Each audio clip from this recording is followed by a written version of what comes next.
sitting here getting kind of annoyed because I can't figure out how to. You gotta record and then put it. I was trying to record and then put it into YouTube. Or oh my god, it is Karma for Cowards here. This is my first ever album review. I've done a couple vlogs with my friend Adonis. Y'all know the Adonis Archives. I don't know if I've posted a whole lot else. I've kind of come to this just whenever I feel like it. I feel like that's what YouTube's for, is just post whenever you feel like it. But getting to the point of today's extravaganza, I listened to the first album of the 1001 Albums Before You Die, or whatever it's called, challenge. This angle is infinitely better than this angle down here. I listened to In the Court of the Crimson King by King Crimson. I did appreciate the album a lot. I gotta say that first off, because I'm gonna do a lot of down talking, and I know that it's gonna upset a lot of people. This is a very popular album. The cameras, but I'm looking at myself, so it's kind of, you're not gonna see a lot of eye contact. Sorry about that. And you look at my kitchen. Hold on. I said the wrong thing, but this is the album review from here on. 21st Century Schizoid Man. I just forgot it. I mean, it's 21st Century Schizoid Man. A lot of people know it. Kanye sampled it. Things like that. I don't mind the song. I think, obviously, the... obviously, it's very good, the guitar riff.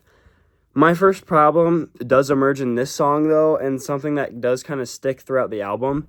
It's a little repetitive. It's just the way, I really saw it. I've listened to this album. I listened to it, obviously, my first time. Actually, I listened to it my first time, a year ago, and I really didn't care for it. I didn't finish it. But, I listened to it for my first time today, and that was, the first thing I noticed, is it was a little repetitive. That's, really my huge problem throughout the album. It's just a little repetitive. Getting onto that second song, I really hope I didn't just change the angle again. I had to grab my phone. But, I Talk to the Wind, the next song. I would have to say this is probably my favorite song in the album. This one, now, that being said, that's another thing that I noticed with it. This song being my favorite, I'd probably have given this song, a good, just in honesty, it's a good, maybe 6.7 out of 10. I didn't mean to do that. 6.7 out of 10, though, genuinely. It's in the end, I know that sounds really, really bad. Really? Really that low? But you gotta think about it, 5 being, at the point where I'm okay, this is listenable. And, 6 being, okay, I'm honestly, kind of feeling this. 7 being, okay, this is, good. I'll listen to this again. 8 being, God, I'm actually, really feeling this. 9 being, this is something I'm gonna come back to a lot. And 10 being, this is probably my favorite song or album. But, I'd probably give it, a 6.7, almost 7, because it's not bad. I really like the calm, melancholy of it all, but it's just a little underwhelming. I've had a lot of, melancholy albums, or think of maybe, people a lot like King Crimson, people like Pink Floyd, maybe, or Beatles. You can imagine them being very slow, very melancholy, very, sad, and it's interesting, but I really don't feel like this is what that was for me. I feel like this was very, its own feeling, but not in a way that, oh, that's annoying. Not in a way that I'm gonna come back to it a lot. And then there's, I don't know how you say it. I think it's Epitaph, or, Epitaph, or The March for No Reason, the third song. That song, I couldn't tell when it was over. At one point, I thought a new song had started, and when I leaned over at my phone, I was like, oh, this song is still going.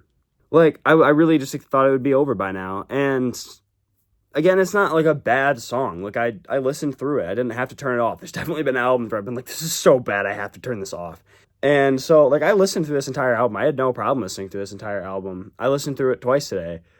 It's not bad. And it comes back to, kind of what I said on the last thing. If my last favorite song was, a 6, this is where I get, that 5 threshold. This was listenable. And I didn't mind it. And I definitely, there was definitely times where I was, kind of, listening through it. But that was because, I was trying to listen through it, not because I was, that permanent stank face. I was just kind of, through. And that's kind of, that's just kind of it. That's what this album really is. Listening through. I did like the switches, though. When it did, and I would look down at my phone, I'd be like, oh, the album changed, or the song changed. I'd be like, okay, but I see the direction we're going in. That's where I would be in that moment of like, okay, I see what we're doing here. Moonchild. This was my least favorite song in the album. Just got to keep it a buck. 12 minutes of straight sound pollution. I would listen through this album again, and I wouldn't even mind it. I really wouldn't. This is where I would complain. It is 12 minutes of like just sound. And there's a lot of moments where I'd like something like that. Tame Impala's Power Lines. I don't know how long that song is. I think only like 4 minutes or so. But really, he doesn't talk at all during that entire song, and it's just sound. And to an average person, that song is probably like a lot. It's a lot of sound, but it's sound you're willing to hear. Any Color You Like is probably my favorite song of all time. Like, it's just sound, but it's sound you're listening to. This song, though, on the other hand, is like, all right, when's the sound over? And it's like a good sound, but it's too long. It's just too long. This song, I honestly like. It wasn't a bad song by any means. If there was any song on this album that I would put as the outro track, it would have probably been this song. That being said, do I feel like this was a good outro? No. It kind of reminded me of like that transition into Any Color You Like, is like it was a lot of like intense like vocals and like instrumental, and then into like a lot of instrumental and a lot of big instrumental. I feel like it was almost that, but underwhelming, in all honesty. Like, it was just a lot, but like a lot of nothing. I don't know how else to put it. I was very unimpressed by this album, just in all honesty. But I do, with that being said, I do very much see why people appreciated this album. I hear the work that went into it. I hear the like instruments, and I pick them apart, and like I hear every part, and it is very impressive. And like I can understand that, and I can understand that is something that I will never do. But that being said, like I, as a listener, was unimpressed by this album. I'm a huge psychedelic rock fan. Every album I love is psychedelic rock. I had a lot of people tell me that I was going to like this album. I had a lot of people tell me this album was huge, and it was my first album of the 1001 albums you should listen to before you die. I listened to it once, didn't like it, hardly finished it. Listened to it again today, listened to it again, and then I've been listening to it again as I go through this video. Again, I find myself more impressed than I was when I listened to it a year ago, but I find myself not necessarily enjoying it more as I listen to it, but understanding it more as I listen to it. So it's not like my rating of the album really shifts. It's like my respect towards the album shifts every time I listen to it. And as someone who does like to listen to albums, like, or at least listen to music through albums and not just like picking apart or like listening through a TikTok or something, like this was definitely more enjoyable than most things I hear. This was something I could sit through, I could listen to multiple times, and definitely appreciate the art behind it. Now, would I listen to this album as much as I listen to a lot of the albums I listen to? Probably not. Maybe it would make it into my top 30, really thinking about it, but I'd probably give this album a good 6.5, maybe a 7. Yeah, I enjoyed it for the most part, but that's my review. And this is my first album review ever, so if you like this, please give me any support you can. Tell your friends about it, kind of thing. I'm going to post this in a couple places, so I should, by the end of the day, have a TikTok. I know I'm going to post this on Reddit on the 1001 whatever subreddit. I know that's how I found this album. Well, refound it.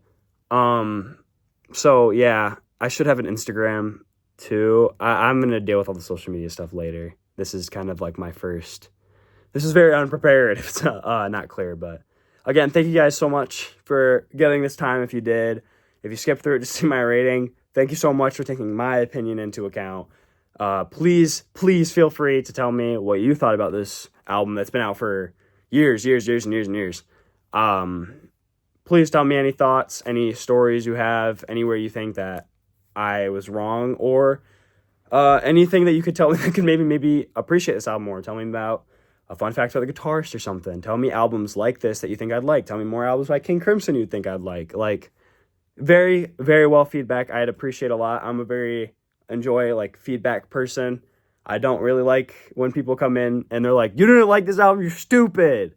Like, Dark Side of the Moon is a 10 out of 10 out of me. Even when people tell me they don't like Dark Side of the Moon, I'm like, honestly, why? Like, why not? Like, what do you think? I think if there's any lacking point out, like, I won't get into all that. But, you know, please be respectful. Tell me opinions. Tell me ideas. And yeah.